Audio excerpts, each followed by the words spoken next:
Hi, hello, and good evening. It is August 14th, and we are now discussing Big Brother 25. We're going to recap last night's episode that took place largely in the Nether regions. We got our first appearance from the Nether Gorgon. Okay. So lots to get into. Also some spoilers, obviously, for our feeder friends out there. We're going to be definitely discussing who won veto and how the veto ceremony went today. So we actually do have lots to discuss. Okay, so let's not waste any more time.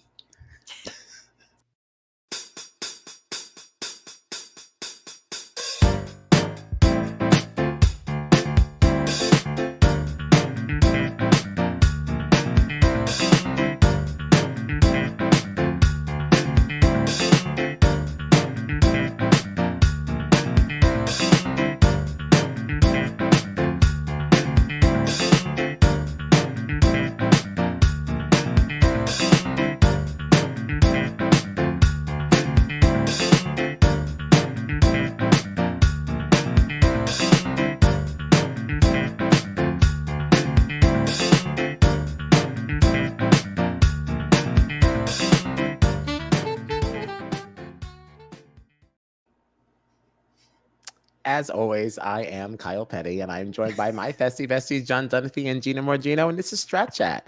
You can find us on the socials at Strat Chat Pod, and listen, our TikTok is blowing up. You better go find us over there too. Okay, yeah, we gotta talk about claim to fame, man. That's what people want to hear. We do have to talk about claim to fame, and we are going to get back to that because that was my shit. I'm totally fine if we drop Temptation Island, but we are definitely my girl Nafisa though. Yeah, yeah, all right, you say so. Nafisa. I will also say, if you noticed during our new credits, I also colored everyone's name based on what team they were drafted on. Okay, so good luck to everyone's draft. John lost 2 this week. He because sure did. Because he had drafted Luke, and what a terrible pick. Okay, it was a terrible pick, but it's really not your fault. For those of you who did not follow us in the beginning of this season, our draft picks are largely, well, all, not even just largely, completely decided upon by bio and picture. We honestly no intro videos. We just went balls to the wall. So like, you know what the worst part is? You know what the worst part is that we were all gonna take only 4 draft picks, and I was like, let's just all take one more. And I was like, you know what? Whatever. I'll take Luke. Yeah, and then he ended up being the worst person on the season. So there you go. He was. But a group decision was made, and we allowed John to select our unpicked house guest, Red, to be unless he wins, and then we're calling shenanigans. Yeah, exactly. We can't have this. We can't have this. No. Hold on a second here. Because I didn't even bring this up. Okay, so hold on a second. There can be no in between here. Okay, I didn't ask for an extra draft pick. Absolutely not. I did not ask for an extra draft pick. I was at work. This conversation was had between the two of you, which I came into, and I'm like, all right, yeah, I'm fine to have Red on my team if you guys are cool with it. So like, he can't be part of my draft picks, but then also if he wins, it's the handicap of it doesn't. Because why am I even taking Red on my team then? I might as well just not take him, because if he wins, then it doesn't matter anyway. I know, but you're also not like losing anything if he doesn't win. It's not like he's like you're not taking a hit or anything. You're not losing money on this. You're acting like, but I don't want to take responsibility for Red. No. Well, do you see what I mean though? Do you see the point that I'm making though? See what you mean. I'm allowed to have him on my team, but if he wins, then it doesn't count. Like, why would I even take him then? We're not saying it doesn't count, but you will be subject to ripping. I think that's fair. Why am I getting ripped? It wasn't even my idea. All right, I am open to having Red, but it's not fully taken away from me. It can have an asterisk next to it if he wins.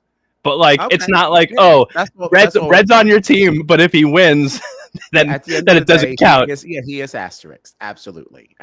You don't get to throw it in our face like a season and a half later.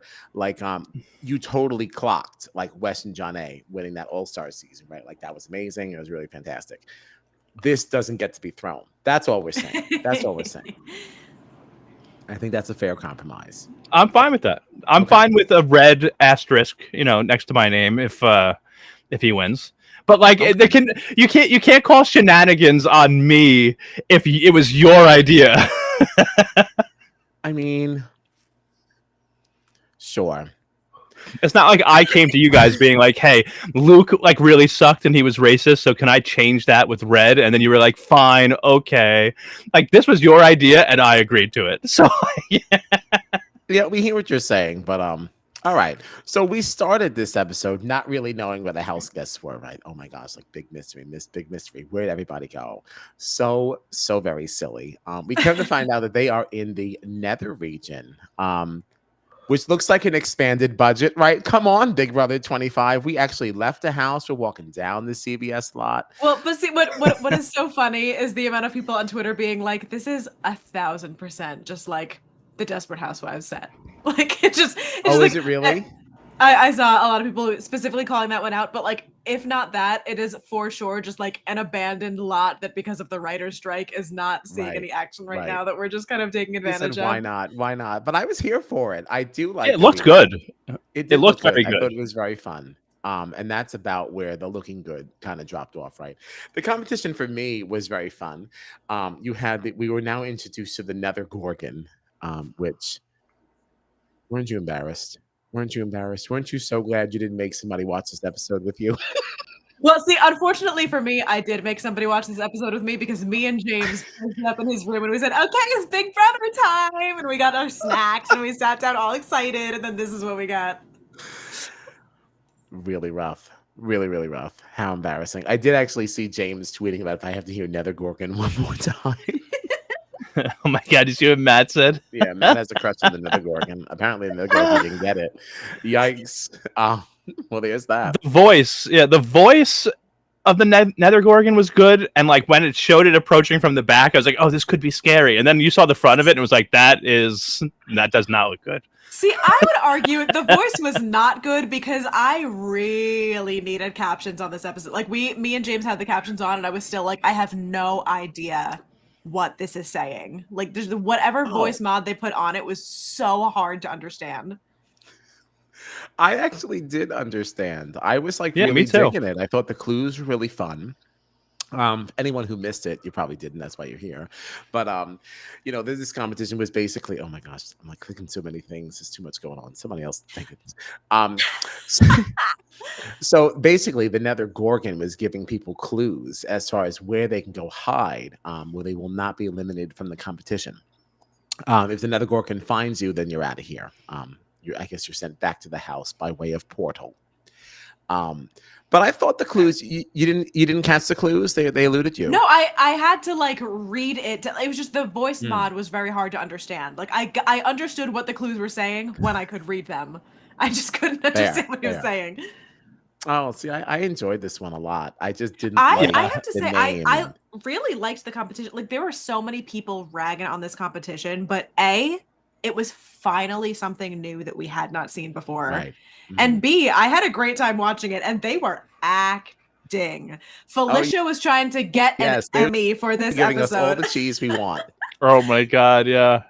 I will say I enjoyed the competition. My biggest complaint personally was that I thought it could have been like 10 minutes shorter. I felt like that's that first every round competition though. I don't know if that's every competition. Like trivia competitions are super quick. You know what I mean? Like this but trivia is different. The episode was an hour long. This was like 35 minutes of it. You know what I mean? Like and when you have commercials in there. I felt like you could have had like, all right, what is there? There's 14 people, 15 people still in there. And like I said, I agree with Liz. I agree with you guys. I did still enjoy it. I had a good time watching it for the most part.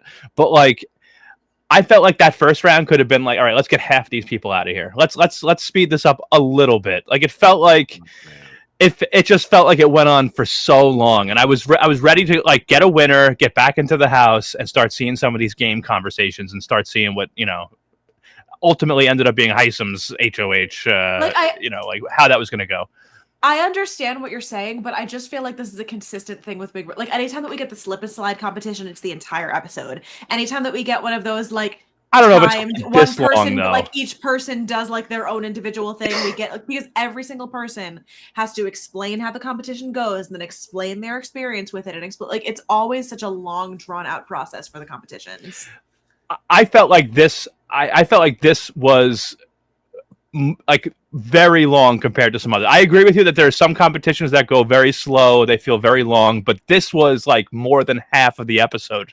No way, you're both wrong. This was great. I loved every single minute. I just hated the name Nether Gorgon. I thought it was so fun. They to were listen really to. like, I was looking Stranger around, Things like, oh is my gosh, that one popular. has less. That has less. Oh my gosh. Oh wow, there is an axe in the back seat.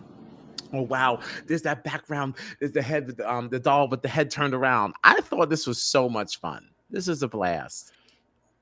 And I just personally, like, consistently in this show think that the competitions take up too much time of the edit when we could be getting more game conversations.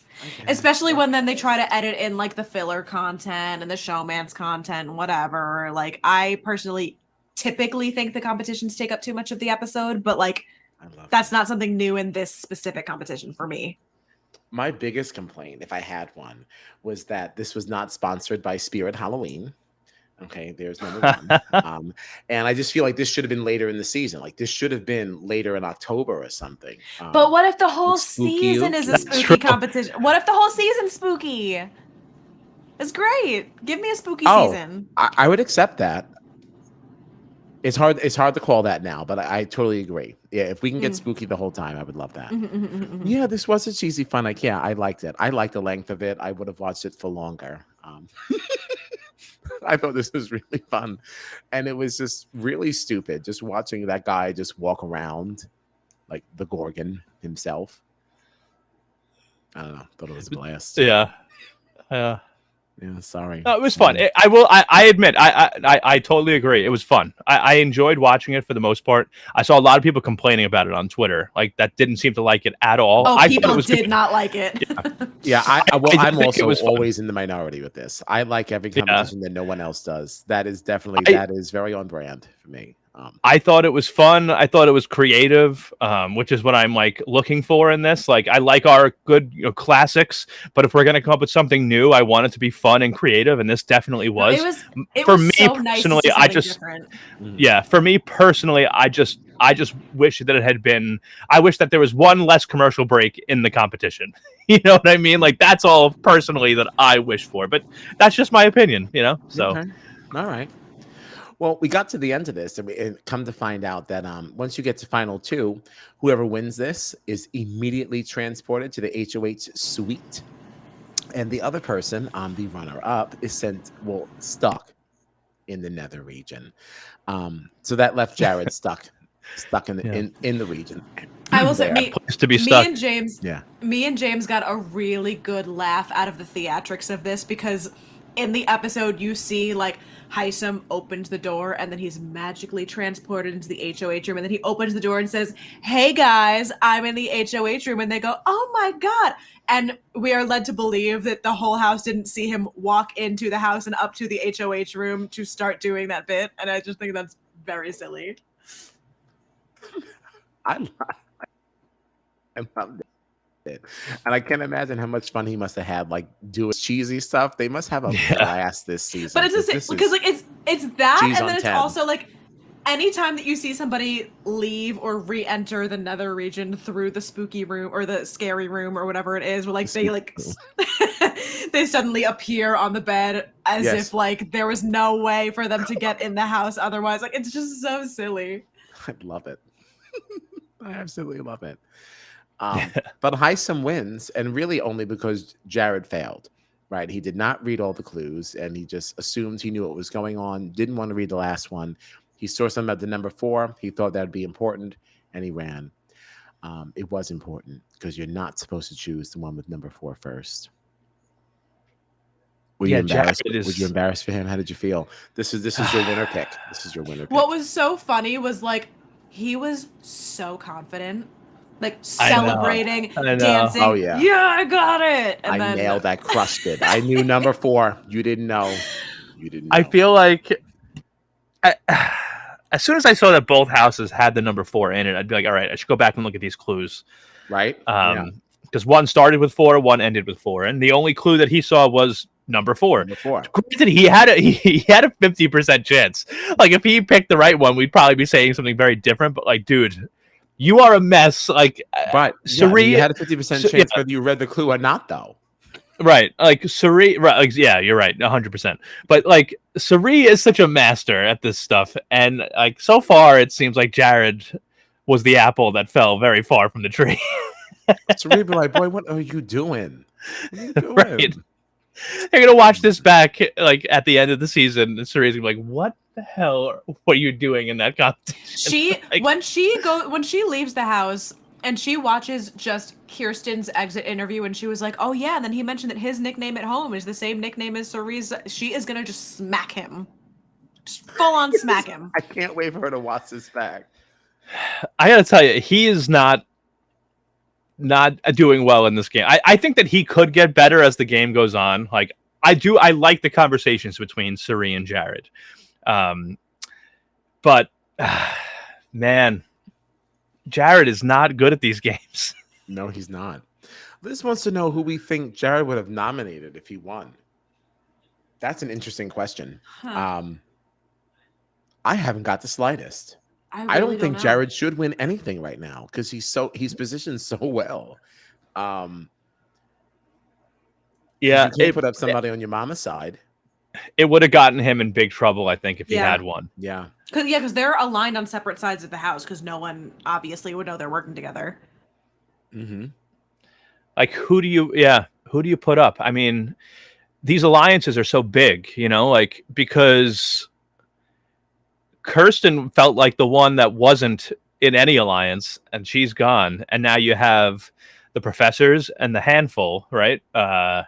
Which I feel like is the entire rest of the house. So no matter what, you'd either have to put up somebody on your mother's side of the house, or you'd have to put somebody on your side of the house. And like, how do you navigate that? I think that would put there's no reason him in like an impossible position. Although I will say that so Jared, he had that power, right? Because he went to the Nether region. What was the power that he had? He could choose somebody then to go to the Nether region, and they would be safe from nomination. For this competition, because Hisam won HOH. Jared, even though he lost, he did still have some power, and I do think that he kind of like made a statement with the move that he made, because Hisam was clearly going after Riley. And Jared chose not to put Riley in there to be safe.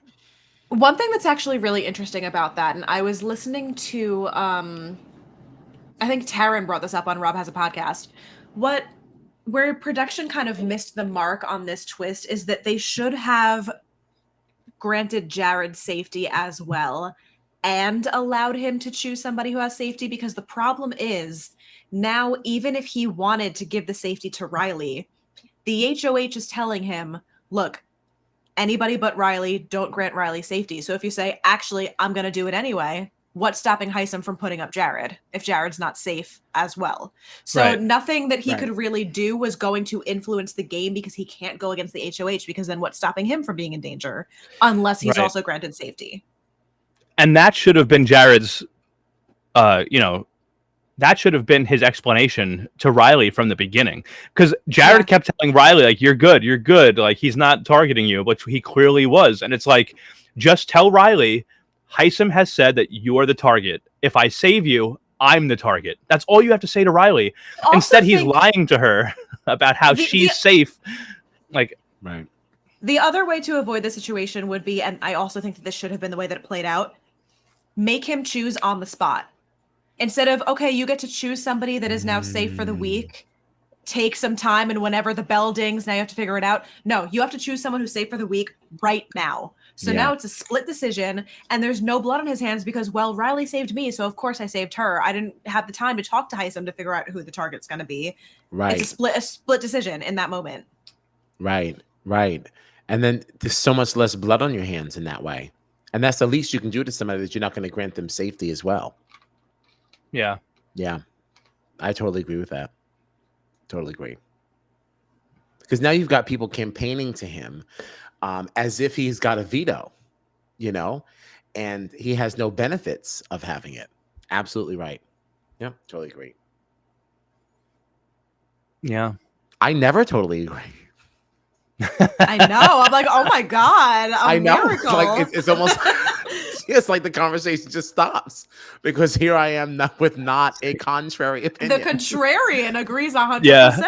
The Strat Chat pod has entered the nether regions. What's happening? Stop. No. I would also like to say James has taken to calling it the Netherlands.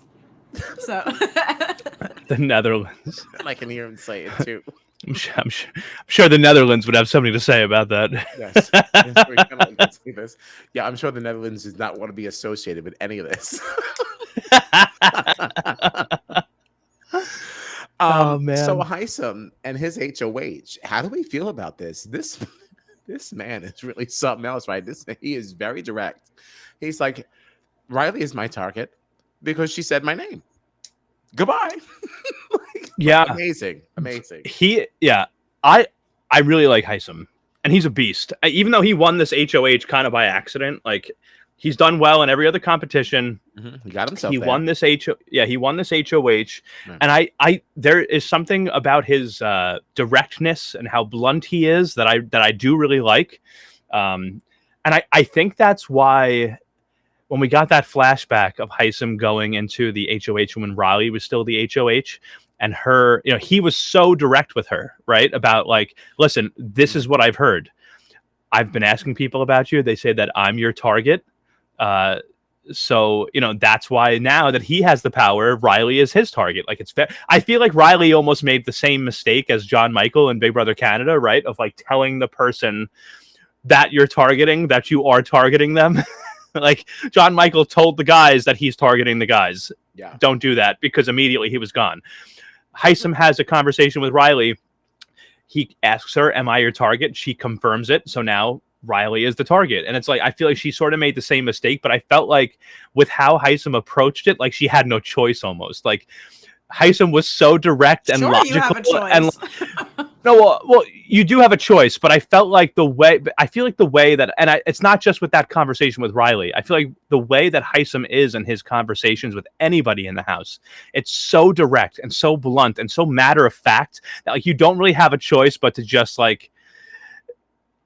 It makes it hard to like spin things because you're like, whoa. You're like so on point that I can't even refute you. Like, you know what I mean? Like, it's like, yeah. But I do wonder if that's going to end up getting Hisam in trouble, because he's going to get him in trouble. Right, he's winning these competitions. He's so honest and upfront and direct with people. And it seems like now, especially that we're seeing him in this position of like power and authority, that like, I don't know how people even on his side are going to respond to it when he's like, no, because he's going to be direct about everything, I think. And at some point, when you have that many people in Alliance, they have 7 or 8 people over there in their group, 7, and maybe Jared, if you consider him part of the group, because he seems to be on both sides of the house. So maybe 8, like somebody's going to disagree with him at some point.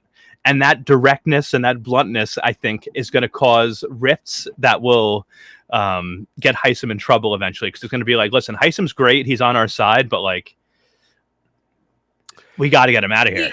From my understanding, though, he's not really been that direct. Blunt, maybe, but direct. I mean, I personally haven't been watching as many of the feeds as I typically do, but I have been seeing a lot of discourse on Twitter about how like Hisam is the kind of person that will like throw a lot of big words out there and try to like make it seem like he's outsmarting you, but he's saying a lot while saying nothing. You know what I mean? Like he just keeps talking and isn't really saying anything, which like rubs people the wrong way, because he tries to like, I don't know if it's necessarily a tactic to try to make himself seem like the smartest person in the room, but at least BB Twitter is not having it. I don't know if people in the house are catching that as well, but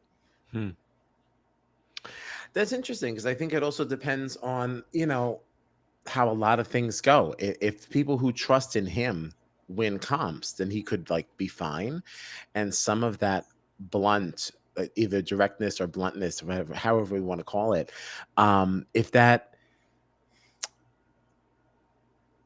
if at least it's based in some kind of honesty, that's something I can at least trust. right? Because like I know that you're gonna tell me if like you're not down with me. So I don't know. Like, this is somebody that I could play the game with, and might want to protect because I would trust them a little more. That's definitely true. I agree with that because that's the one thing. Like, you might not always agree with Heisem, but you know that he's being honest and upfront with his thoughts. You know what I mean? Like, even when he spoke to Riley, I feel like you can kind of at this moment, right? Like, the leader of one side of the house is Riley, and the leader of the other side of the house is Heisem. And even when you have them in the same room together, Heisem is not lying to Riley. He's being very upfront about what he's thinking, what he wants to do, what his plans are, and it's like Heisem. I think he could get himself in trouble at some point, but also like. Maybe not, because he's very honest about everything that he's thinking and trying to do. Right. I could see it going either way. I still lean more towards yours, but again, I like to be the contrarian. And I'm thinking like how would I want to play the game if I'm playing with a bunch of strangers? Like I'm already seeing how you are with people who are not on your side, and I can very clearly see I get a different energy and temperature with you. Yeah. Maybe that would make me feel good. Yeah, I agree. And maybe the biggest thing that really would get Heisem in trouble is that he seems to be very good at these competitions. So that might be really what it is. You know, like I was talking earlier about like if somebody in his alliance disagrees with him at some point and he doesn't go along with it and he's just very honest with his answer and being disagreeing, like that might cause some headaches within the alliance, but like you still want somebody that's honest and that's going to be direct with you in your alliance rather than being sneaky and backstabbing. But the big thing for me right now that I think I might want to get Heisem out for is his performance in these competitions. Yes, this win was technically an accident, but he still got to that final two in this competition. He's been, top 1 or 2 in every other competition. He's won 3 of the 4 competitions he was eligible to play in. Yeah. So like that might really be, and we've heard him say, in these episodes that like, he doesn't really want to be winning all this stuff or performing so well, but like, that's just kind of how it's played out so far. And we see so often, and I think the only season that I've ever watched that got this correct was 23, when they got Christian out right from the get, because if you leave somebody who's good at competitions in for longer because, oh, well, it's fine, we can worry about that later, there are bigger fish to fry, that's a bigger target, more people, they will win their way to the end. If you have the chance right now, when he's outgoing HOH, he cannot compete in the HOH, and statistically, he might not be able to compete in the veto because there are just more people that will get selected to play outside of him. Now is the chance to strike. You have to do it sooner rather than later, because otherwise they're just going to keep getting picked to play veto because there's less people to play, there's less chips, and then they're just going to win their way to the end. They're going to win consecutive HOHs and vetoes. We've seen it happen a billion times. Yeah. Right. Yeah. Right. Also, hello to our friends. Hey, who all going to be there? Lovely to have you in the chat. Who all going to be there? You all going to be there. Hey. I think something Liz said there, though, is interesting, because obviously, so talking about the girls in the alliance now wanting to target, because they feel that he's dictating what the group members can and cannot do and dictating the order of targets without considering their input. That is where some of his blunt and directness is definitely going to get him in trouble. Because you're not the leader of this thing. You have to also understand you're playing this game with Miss Surrey Fields. Okay. Yeah. So like she is not going to be told what to do. Certainly by no man. Okay. Yeah. So like 100%. Watch it, sir. Watch it, sir. I will say, I told you guys earlier that I have not been watching the feeds super regularly so far. I need to I've been slacking. I need to get back into it. But I did check out the feeds a little bit this past weekend. And they were celebrating Heisem's victory. The bye-bye bitches and the professors, were in the HOH room. They were all drinking some wine. Red was in there too. They were all drinking some wine. And it did feel like there was a lot from Heisem of being like, okay, when you're talking to people, you have to do this. Don't say this. Don't say that. But, plant this seed, plant that seed. And it was very much like, it feels like Heisem is starting to tell people how they should play their games. And not everybody in that room is going to want to play their game the way that Heisem is telling them to. Right. I think that Heisem is a very strong player. I think he could make it far, but I feel like he's got to tone it down maybe just a little bit. Just a little bit. I agree. Totally agree. I'm over here like typing to people. Yikes. Up. Hold on. This is a great point though from Yeah, AWOL going to be there. Tell us. Yeah. So they say until others in that alliance start winning, they might need him a little longer, a couple weeks into jury maybe, but that can get dangerous, unfortunately, particularly with his connection to Cam Red. And I totally agree with this. I totally agree. The other people in that alliance have to start winning. They have to start winning because Heisem is like the biggest comp beast on that team right now. So if you cut him, what y'all gonna do? if you cut him, the other side of the house, even if Riley goes, they're going to start winning these competitions and they'll just start picking you off and you'll get weaker and weaker and weaker. So Heisem, even if we feel like he might get himself in trouble at some point, like he is still probably going to stick around for at least a few more weeks, no matter what. It's no such matter, a tough line what, to toe. what goes. It's such a hard line to toe, you know?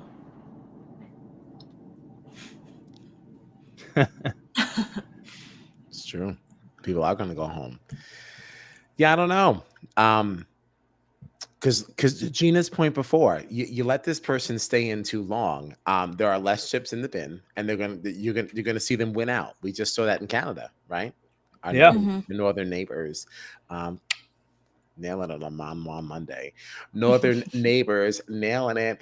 And then Mon Monday, and it's the letter right next to it. Oh my gosh, crushing it on a Monday night. MN, come on, stop me. I'm on a.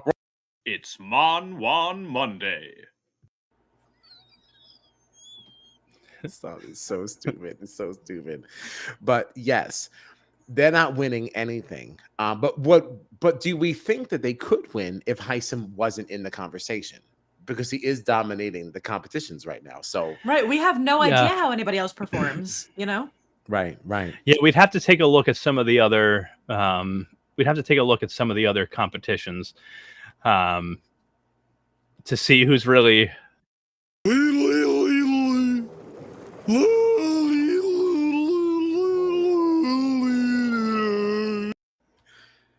Thank you, Matt. Thank you for reminding me. Getting stupid. Anyway. But yeah, we'd have to look at the competition, like how they've played out. So Heisem has won or been at the top of a bunch of them, but there's got to be let's see who's on that side.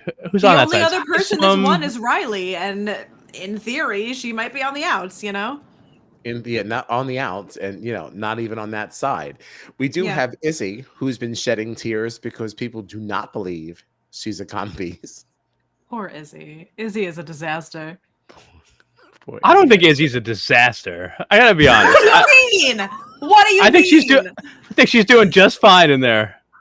Izzy's a disaster. I'm sorry. I love her. Why? She's chaotic. She's so much fun to watch, but she's all freaking over the place. Why is she a disaster? What do you mean? Why? Tell me. Give me a reason.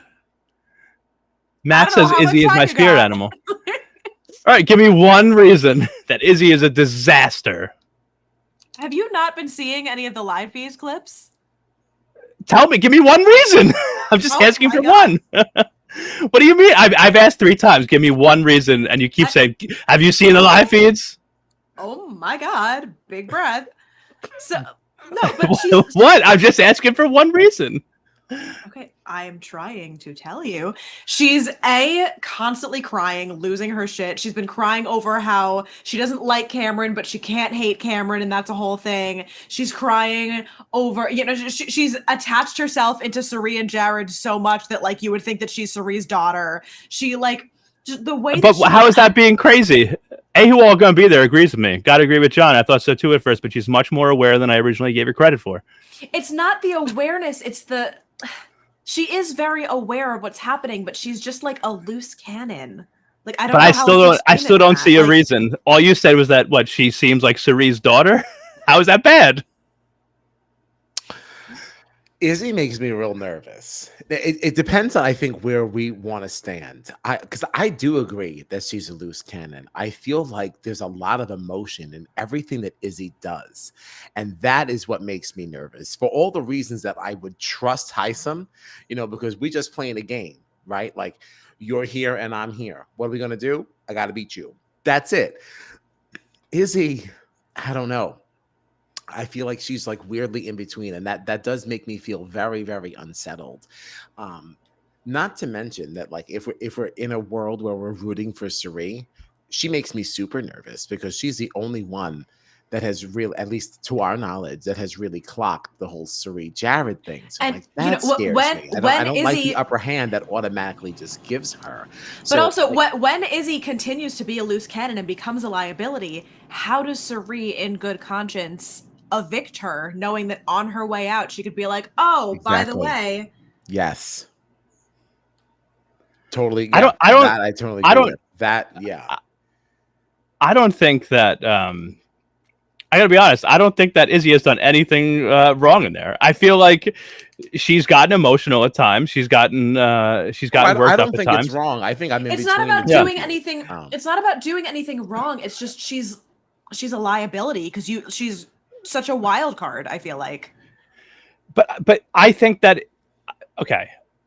I hear what you're saying, but I feel like as the only person in there that really knows for sure, confirmed, right, that Cerie and Jared are related. And Cerie is not, we're not getting DRs every 2 seconds of Cerie being like, Izzy's got to go. I feel like Izzy is actually like playing pretty smart then. Well, Like, to be fair, we're not seeing Izzy in the edit at all. Like we are not getting any Izzy in the edit as compared to what we're seeing on feeds. like I feel like a loose cannon would be like Izzy finding out that Cerie and Jared are related, and then Izzy like going crazy, running from room to room, being like, "I have this information." Like blah blah blah. She's kept like Izzy has kept the biggest secret in the house, which makes me feel like she's the opposite of a loose cannon. Like she gets emotional, she gets worked up at certain times. She was like guns blazing when she found out that Luke, was saying the N-word and being racist and all this stuff. Like she gets emotional like at appropriate times, I feel like. But like when it's appropriate to keep your mouth shut and keep the secrets close to the vest, she's done exactly that. Jared and Sir, I don't think that she's been chaotic or such a wild card. She's clearly working with one side of the house. She knows the secret between Cerie and Jared, yet doesn't seem to be a target from Cerie and Jared at all.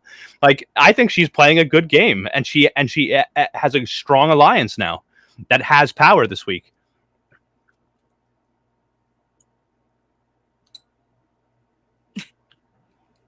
Kyle. No, I like both sides of this argument. Like me personally, yes. Like I'm concerned here. Well, here's this other part. She's extremely emotional. That's what makes me nervous. I think she'd fall on the sword to Cerie. Certainly possible. Certainly possible. But like there is this other part of, yes, and see, Liz saying that, she basically blackmailed Cerie and Jared into working with her. Yeah. But then also adds, she thinks that Izzy is smart, strategic, and perceptive. I agree with all of that. I do think that Izzy is playing a very good game, and I think she's in a very, very safe position. But I think the majority of the safety I feel that she has is because of the fact that she has this thing over Cerie. Like, yes, Cerie trusts her and she feels like that she's in her circle, but I'd be very curious to know if it would have played out that way if Cerie was not now forced to kind of take Izzy in. So,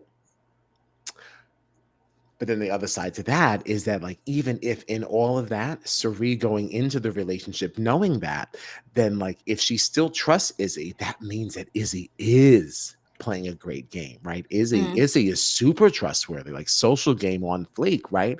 If Queen Cerie, if you are tricking her and the intention is now to later out this or do something, maybe you just ride the Cerie wave until you've had enough.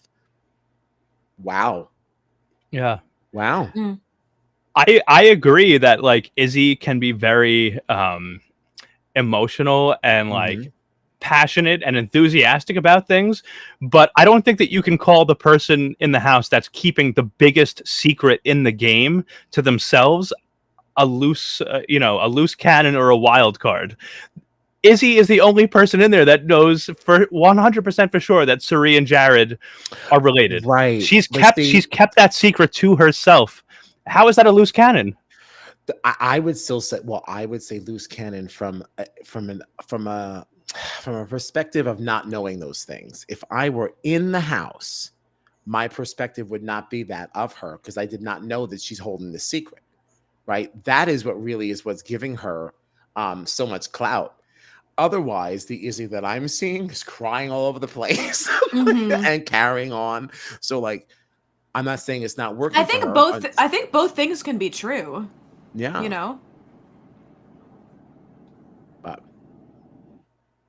interesting conversation. Very interesting. Yeah, it's fun. Very fun. Yeah. Very fun. I'm having a good time. I will say, Me someone too. I think it was Liz said it earlier that you put it up. That conversation between Izzy and Cameron was unreal. Did either of you see that? Do you know what that conversation was? I don't believe so. So Cameron, first of all, I do not like Cameron. I don't like Cameron at all. I don't think I like Cameron either. He gives me the ick in a big way. I like really him. don't like him. Yeah, no, he was I drafted him, but no. He was having this conversation with Izzy about how, like, and he's said this to Riley a couple of times too, where like he thinks of her the way that he thinks of his daughter. And like just like looks at Riley because like he's a father figure, and then he thinks of Riley like his daughter, which was also really messed up because when they moved into the house, it was around the time of like, I think it was the anniversary of when Riley had lost her father. So Cameron trying to like now become the father figure to her in the house was like extra icky, and like, which also like, are they not the same age? Why are you acting like this woman's father? There's so much to it that I really don't like. But Cameron was telling Izzy about it. Cameron was telling Izzy about it, and he himself was like, yeah, no, I'm being really weird about the Riley thing because like I see her as like the way that I see my daughter. And Izzy was basically like, I don't give a fuck. Like, sorry, no, I hate this. I don't care. Could not care less. Please stop. Like, it's bleh. Yeah.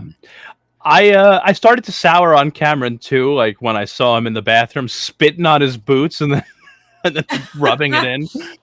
The hell are you doing, man, you weirdo? Yeah. And that was like night one.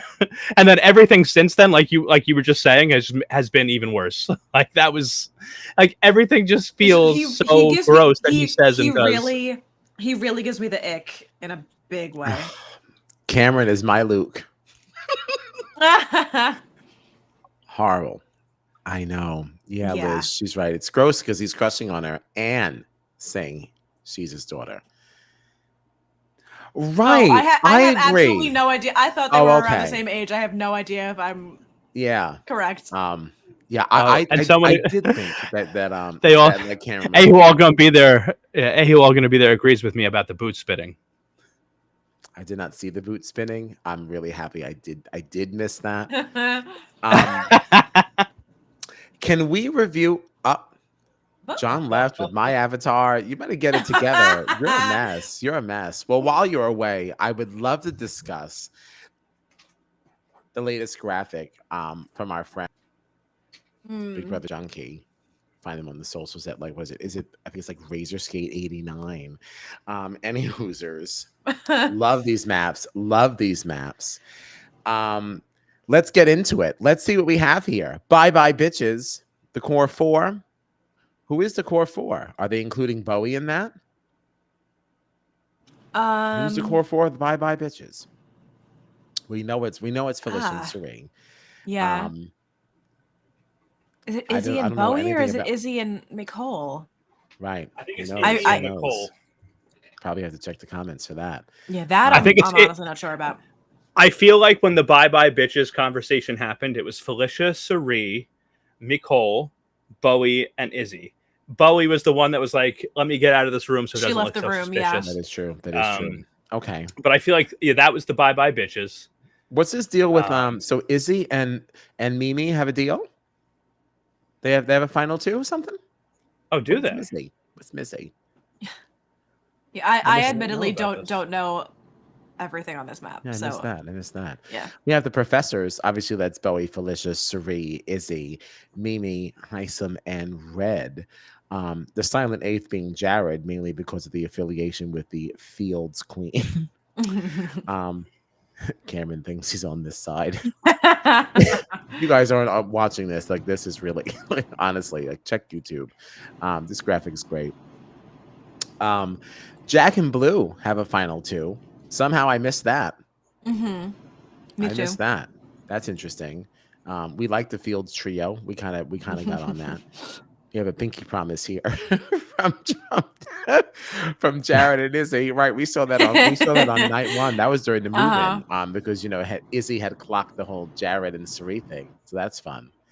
It looks like, and the rest of them all have each other's back, including Corey. That's that survivor connection. The survivor connection, right? Felicia and Cerie, they're known as the bookends. I did see that on Twitter. And I think, and I did see that on Twitter on today. It is important to note that this map was drawn out as of yesterday. Yes, Brianna, of course you love this chart. Yes, give them a follow on Twitter. RazorScape89. Come on now. Yeah, these charts are great. These always so great. So good. This makes me feel like we're doing Big Brother because we got these charts. Love it, love it, love it. Izzy Fields. Stop it. Stop it. I did see that on Twitter too. People talking about this is supposed to be like, Izzy's supposed to be Cerie's daughter. The hell out of here. Really trying it. It's just because she's working that knowledge over her, and that's not fair. Let's talk about Rag. Let's talk about Rag. That's Riley and Jag. Crowd control. Dead. Three that's people. dead. What the hell is that? Rag Riley, is dead. Jack and Blue. Crowd control. And Rag is dead. Why is Rag dead? What happened to that? Because Riley's out of here. Oh, well, we don't know that. We don't know that. Time only. She's out of here. We have. I mean, there is so much time between now and the eviction, and from my understanding, Cerie doesn't necessarily want to get rid of Riley. So, wait. I'm sorry. Please tell me. I hope Riley's one of my picks, so I would love that. I would love to see Cameron leave, but I don't have much hope. You want Team Petty to take a hit. I don't really want. I don't want Team Petty to take a hit. I just don't want one of my people to leave. Can we talk about how silly ass Cameron was on side 2? It says Cameron thinks he's on this side, and now we see Cameron face again, and it says no longer trusted. So it doesn't look good for Cameron either. It doesn't look good. Oh my God! Speaking of Cameron, I don't mean to get too off topic, but have you heard about Cameron's theory about the house? No. What is his theory? So Cameron is under the impression that, which it's so funny because he doesn't know about Jared and Cerie, but still, this is his opinion, is that, the twist of the season is that, maybe, I think he thinks he's on claim to fame, because his whole thing is, I think that everybody that's on this season is just, connected to someone famous. He is really, really under the impression that Felicia has a famous family member in Denzel Washington. Mm-hmm. Mm-hmm. What's wrong with this guy? I love that people on Twitter have been referring to her as Felicia Washington. I think it's so freaking funny. So ridiculous. So stupid.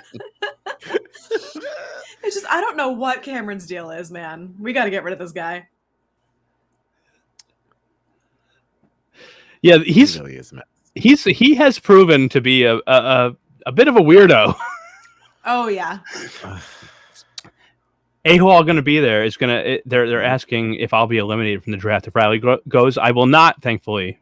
Jared and Izzy are both on my team, and Gina and Kyle have been kind enough to allow me to replace the racist Luke with Red. So far I've only lost one, but Riley's probably leaving, so I'll still only be down to 3. But Riley could be out of here. Riley could be, but I could lose Cameron. I could lose. True. I could, and honestly, if I was left with just Jared and Izzy as my final picks, I honestly would be okay with it. At some point, you guys are going to start losing people. I've had a run of bad luck, but now that we know these people a little bit, yo, I don't know how this always happens, but like now that I was putting this together and I'm looking at these people, I'm like, yo, Gina's got a stacked ass team. I'm so happy with my team. Your team is incredible. We got Mimi, Corey, Miss Bowie Jane, Matt, and America. That is I'm a very, great team. very happy Yeah. with my team. That's a great team. And you had the second only- pick too. You didn't even get to go first. Like that's really interesting. Yeah. The only person that I could see in Gina's chart there that could be in danger might be Matt if Heisem's side of the house continues to get power, because I know that Matt is very close to Riley, His and Riley name and has been Cameron are up uttered there. more than a few times. Yeah. And I honestly, I don't want to see Matt leave, because I do like Matt. But of those people, the 5 people in your draft, Gina, I feel like Matt is really the only one right now that might be in danger anywhere in the future. See, you leave America alone. I know Matt's being rude, talking about America. Who, like, you know what, America? I don't know if people are sleeping on America, but she actually knows the game. Like again, like she had tickets to house chops. She knows laying low at this stage of the game doesn't mean you're giving nothing. Like laying low at this stage of the game is smart because you're letting all the big targets identify themselves and go at each other. There's no reason to be playing so hard so fast. I could see America winning this whole thing. Honestly, I really could. What I always think is really funny on BB Twitter as well is like anytime that Bowie pops up somewhere, people are like, "Oh my god, jump scare! Who is that?" Because Bowie is literally nowhere to be found ever. She's never on feed. She's like, you forget that she's there, and then all of a sudden she pops up, and it's like, "Oh god." That's fair. That's fair. Yeah, I don't see her a lot when I turn things on. Totally agree. Totally agree. Even in the conversations we do see, Bowie's always the one being like, "Oh, I should get out of this room. I don't want to be too suspicious." Like she's very, very aware, like very cognizant of being like, I shouldn't spend too much time in this room with anybody. Right. Yeah. She is smart. She is smart. Do we miss anything on this? I don't. Do we know that Mimi and Corey are like they've got each other's backs? I didn't know anything about that. I've seen them talking, but I don't really know a ton about like the ins and outs of that. Okay. I'm gonna be so honest. I love Corey. I like him too. The more I like Corey too. The more that I see of Corey, like in his DRs and his clips from the live feeds, I think he is so funny. I really, really like Corey a lot. I agree with I that. like Corey also, and I think that graphic, what did it have? It had Sari, Jared, Corey, and who else can you put? Oh, and Izzy, I think. That foursome. That's an interesting group to me. And I like all those people. Yeah. In that yellow down the bottom, sort of towards the center, you have Sari, Izzy, Jared, and Corey. And then knowing that Corey and Nicole are working very closely together. That's an interesting group of 5 that as the game moves on, I like all of those. Yeah, I like all of those people. I would not mind seeing them go far. That could be a fun group to watch moving forward. Yeah. I don't know where we got the name the Brown Sugar Babes. I have heard that. Sari, Felicia, Jared, and Mimi. I like it. I think that's really, really cute. It's really cute. Yeah. I haven't heard it, but Can I ask you guys? Do you think that Blue could be introduced to this group at all? To the Brown Sugar Babes? No, well, no. Not to a specific group, but we're seeing Mimi, and we're seeing Corey. We're seeing Corey, Sari, Jared, and Izzy work together. And spoiler or not, this isn't really game related, but we're seeing on the feeds that Jared and Blue might be entering into a showmance a little bit. Do you think that we could see a group form where we have Jared and Blue in their showmance, right? Corey, Izzy, Sari, and Mimi. You know what I mean? Now we've started to get a whole separate group of 6 that's like kind of mixed with these alliances. That could be an interesting group to watch as the game progresses as well.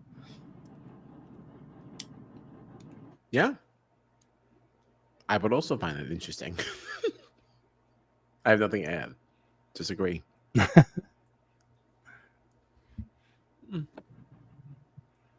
All right. So can we get into spoilers now? Sure. So we know who's on the block right now, right? Who's on the block?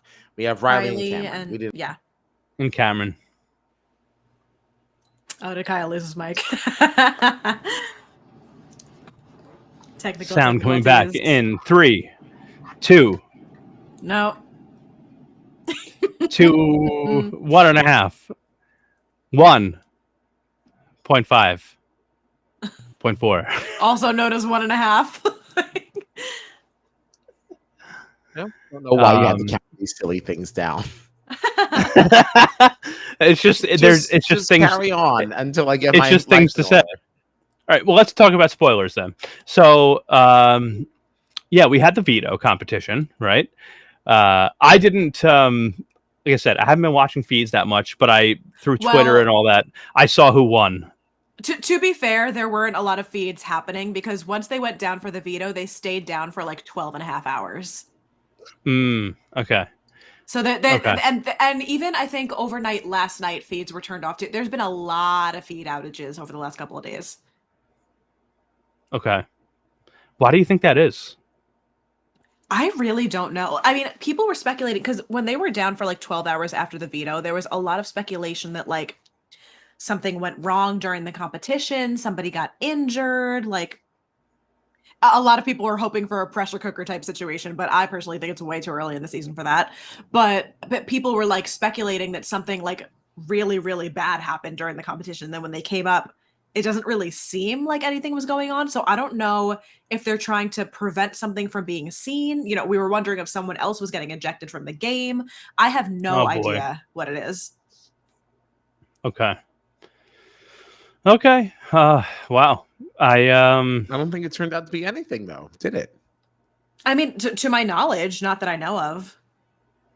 But I can't imagine that they would just turn the feeds off for 12 hours for nothing, and then again overnight last night for nothing. Maybe they just ran out of microphones. Felicia keeps dropping them in the toilet. Exactly, keeps jamming everything up. All right, so what did I miss while I was having my technical difficulties? Did we talk about nothing really? Friends? Oh, we just talked about we had a veto competition, but spoilers. Beep beep bonk bonk poop poop. Spoilers. Yeah, if you don't know, if you don't want to know spoilers, get out of here. Beep. Okay. Heisem won. Comp Beast Heisem. Yeah, even though we spoiled ourselves. Because Gina was like, Heisem has won every single competition that he's been in. Oh, I guess I did say that, like, huh? Yikes! No, who cares? Who cares? I guess I did say that. If you're watching a Big Brother podcast on a Monday night, you already know. Like, you're a geek just like we are. Yeah. But yeah. So Heisem, Comp Beast, target is even further expanded. And unless I'm wrong, he did not change his nominees, right? So it's still Cameron and Riley. Does that happen yet at this point of the day? I don't remember. It does. Yeah, I mean, from the small amount of feeds that I have consumed, Heisem still seems to be saying to people, like, yeah, when Riley leaves, like now that Riley, like he's actually talking about it as if it's already happened. Yeah, he's being like, yeah, you know, now that Riley's gone, you know, that side of the house tomorrow is, you know, they're all going to be scrambling. Like he's already talking as if it's happened already. So, but do you guys think there's a world where Riley stays? I do. I do. Do you think that with Heisem still in power, because it would take his own side of the house, at least a couple of them, to defect, right? So, like, do you think that happens? And then that makes me excited, honestly, for what the house becomes next week, right? Like, if Heisem, if his clear target is Riley, he is the HOH and the POV holder. He clearly wants Riley gone. If Riley gets enough votes to say, you know, to stay, what does that do to the rest of the house? And in turn, you know, the game moving forward. I mean, people are kind of jumping ship on Cameron left, right, and center, which, as they should be. None of us like him. But specifically, somebody who wants to get rid of Cameron this week is Cirie. And if Cirie has between now and Thursday to try to work people, like if anyone's going to make that vote flip happen, she's the one to do it, you know? So there's a lot of time between now and then that I think if she gets in enough ears, they can absolutely flip it. I don't know necessarily that it is definitely going to.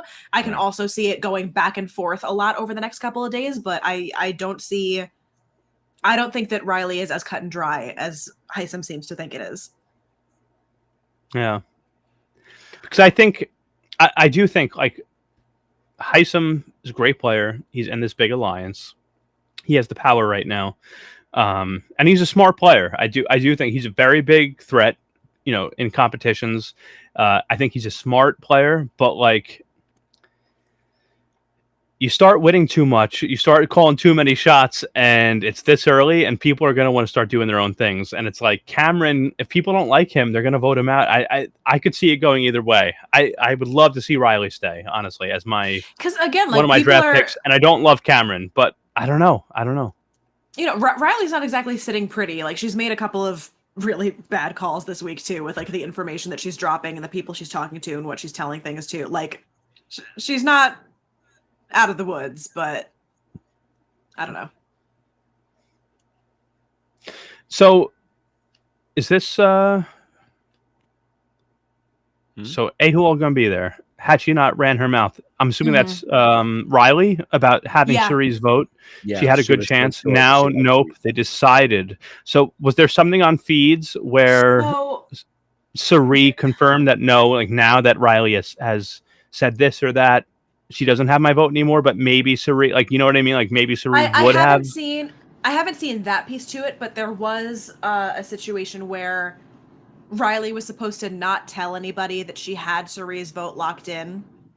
And the first thing that she did was immediately go tell everybody that she had Cirie's vote locked in, which then got back to Cirie, which became like a big problem. And Cirie was like, dude, what the hell? That's exactly what I told you not to do. So that definitely turned her off. I mean, maybe it's cut and dry. I, again, haven't really been as tuned into feeds as I usually am. So there are definitely things that I've missed. I don't know if it's a done deal or not at this point. Well, I'm hoping that Cirie and others on her side are still, because I do think, here's the thing. There's an interesting thing here, right? I feel like Riley's side of the house probably sees losing Riley as a bigger loss than losing Cameron, right? So Riley will probably have her side of the house's votes. So if Cirie doesn't totally throw Riley to the side and maybe a couple other people on her side decide to keep Riley, like maybe there's still hope. Like Riley is clearly the leader on that side of the house. You know what I mean? Like who do you think on that side they would vote to keep? Would it be Cameron or Riley? I don't know. I feel like Riley's... Because then you probably only need a couple of votes on, on Hisam and Cirie's side to keep Riley. I don't know. I don't know that Riley is in a good enough spot with her side of the house that they would want to keep her. Okay. I think I honestly do think the writing is on the wall for Riley. I think she's out of here, but there is a small part of me that thinks it could be possible that between now and Thursday. Oh, it's absolutely possible. Yeah. But I do lean towards it's probably going to be Riley leaving this week.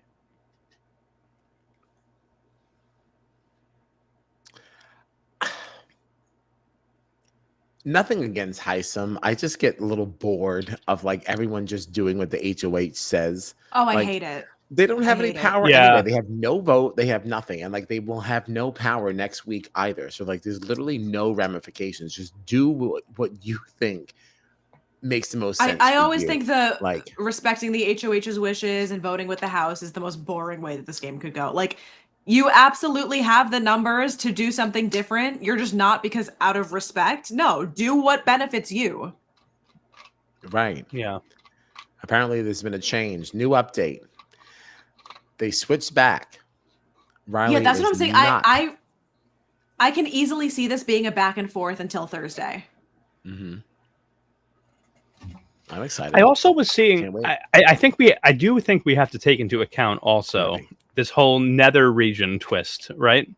Because I was seeing. So we know that Jared chose Jag to go into the nether region, right? Which made him safe and immune from being nominated for eviction. But it seems like, based on the feeds, someone else has now been sent into the nether regions, and Jag is back. And there's been a lot of talk in the little that I've seen from the feeds that whoever is coming back from the nether regions next will have some sort of power, which has been like a big topic of conversation. I don't know what the power will be. It doesn't seem like the house guests know what the power will be unless there's been an update on the feeds since we've gone streaming. But I wonder if that will. All I heard was that whoever Jag sent in wasn't eligible to play in the veto. Is there someone else who's gone since then that's going to get a power, or is there also a power attached to that? I honestly don't know. I think it was a conversation between, who was it? It might have been like Heisem and Bowie. Or I honestly don't know, but it was that side of the house having a conversation about somebody being in the nether. Yeah, being in the nether region. Oh, so Ahual gonna be there. Yeah, just posted Bowie can cancel a vote. So I do remember that now. So if there's a power involved, that might change things too. Like, I honestly have no idea. And this is something good from Big Brother for once, with these twists and all that stuff, right? Like that we always feel like are flops because they get built up and hyped up for like a week or two and then they end up being a flop. But like the fact that it seems like this is a twist just for this week. The week has already started, so we only have a couple episodes left, and it could influence this eviction. Yeah. I feel like for the first time in a long time, Big Brother might be doing twists the right way. So if we have a vote that might be close and people are on the fence, and you have two clear sides of the house, but people working on both sides of the house with the other side, even as double agents or whatever, like. And you have somebody that was sent to the nether regions and they might have some kind of power. Like, this is good. I like this. It might be a close vote. Somebody might be able to cancel a vote. Maybe Riley stays. Who knows? I don't know. This is interesting. Right. Did we show this before, that Bowie can cancel a vote? Yeah. Great. We love it. I'm excited. Finally, something better than the high rollers room and the safety suite. Oh, Jesus. And the coin of destiny. Coin of destiny. Destiny. Julie. Although I kind of like Direfest. Why? Like, conceptually. Like, I thought I will say they were fun that there were two things going on at the same time. It's just that in that season, I didn't like it, but I think that I would like that twist in another time. I will say, like in a game like Big Brother Over the Top, that was so this side versus this side the entire time. Can you imagine if you had some hodgepodge and you had a whole different game? Hodgepodge. I feel like, though, if you're gonna do that, it has to happen. I feel like it has to happen way earlier. Oh, I agree. No, I totally agree. It was failed, I think, because of the timing and this particular game setup. If this was early, I think that's kind of interesting. America's Care Package in Big Brother Over the Top was one of the best twists in Big Brother history. That's one thing I have to say. Yeah. That's one thing I have to say. Second thing I have to say is I love Direfest because it gave me, at House Chops, Direfest nachos, which were presented to me on a tray by pouring a whole bunch of nachos out of a bucket that was upside down, and they were delicious. So they were delicious, but honestly, let's not lie. The presentation. There was like a lot of juicy wateriness.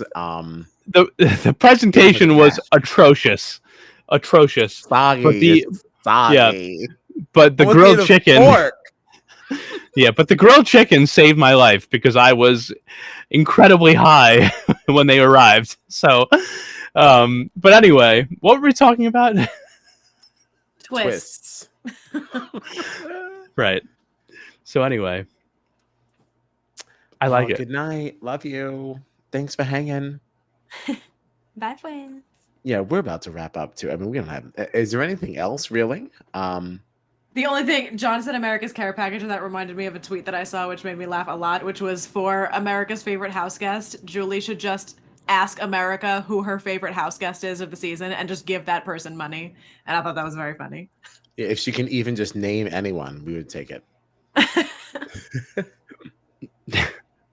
No. Like Julie ask America the person who her favorite person on the season is. Oh, that's funny. I thought America asked Julie who she thinks Like, should win. Julie I was like, oh, is that the gag? Because America, Julie doesn't know who anybody is and doesn't know what this game is. No, just instead of asking America, you ask America the person. Hey, who's your favorite person on this season? And then whoever she says just gets money.